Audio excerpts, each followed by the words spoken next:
अगर वो कुछ कह देते हैं तो भी हम फटाफट मान लेते हैं। तो वहीं की रिसर्च आपके सामने बता रही हूँ, अमेरिका में रिसर्च हुई है डे केयर के ऊपर। डे केयर बैन हो जाने चाहिए वहां की रिसर्च के अकॉर्डिंग। 1 से 3 साल का तो इतना मतलब वो पीरियड बताया है क्रूशियल कि आपको स्किन टू स्किन टच देना है, बच्चे के साथ ही रहना है। अब क्या होता है, इसके पीछे साइंटिफिक रीजन है। हमारे दिमाग में एक इतना बादाम के दाने जितना एक मेड्यूला पार्ट होता है, जिसे मेड्यूला कहते हैं।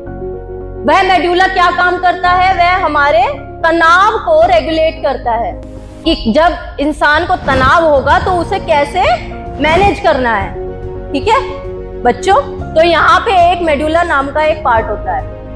अब होता क्या है, वह मेडुला टीन एज में एक्टिव होता है, मतलब जब बच्चे 15 से 20 तक की एज में जा रहे होंगे, क्योंकि उससे पहले तो ईश्वर ने व्यवस्था ही नहीं बनाई ना कि बच्चे को तनाव होगा। उससे पहले तनाव का क्या मतलब है, तो वो हमारा एक्टिव ही बाद में होता है। लेकिन अब क्या हो रहा है कि बच्चा जा रहा है डे केयर में, सारे दिन अपनी माँ से दूर रहता है, अनजान लोगों के पास। अब होता है उसे तनाव, और जब उसे तनाव होता है तो उसका मेडुला जो है काम करना फोर्सफुली स्टार्ट करता है। जबरदस्ती हम उससे काम करवाते हैं। इतने छोटे बच्चे के दिमाग के इतने अहम हिस्से से हम जबरदस्ती काम करवाते हैं।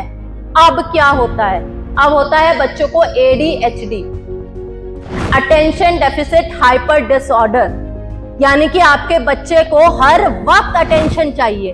आपने देखा होगा अपने आसपास आजकल बच्चों में कितने डिसऑर्डर हो रहे हैं, बहुत ज्यादा तनाव ग्रसित रहने लगे हैं। छोटे छोटे बच्चे चिड़चिड़े हो जाते हैं, रोते रहते हैं। ये क्यों होता है, क्योंकि वो डे केयर में जाते हैं, उनको माँ का प्यार नहीं मिल पाता है, इसलिए वो तनाव ग्रसित हो जाते हैं।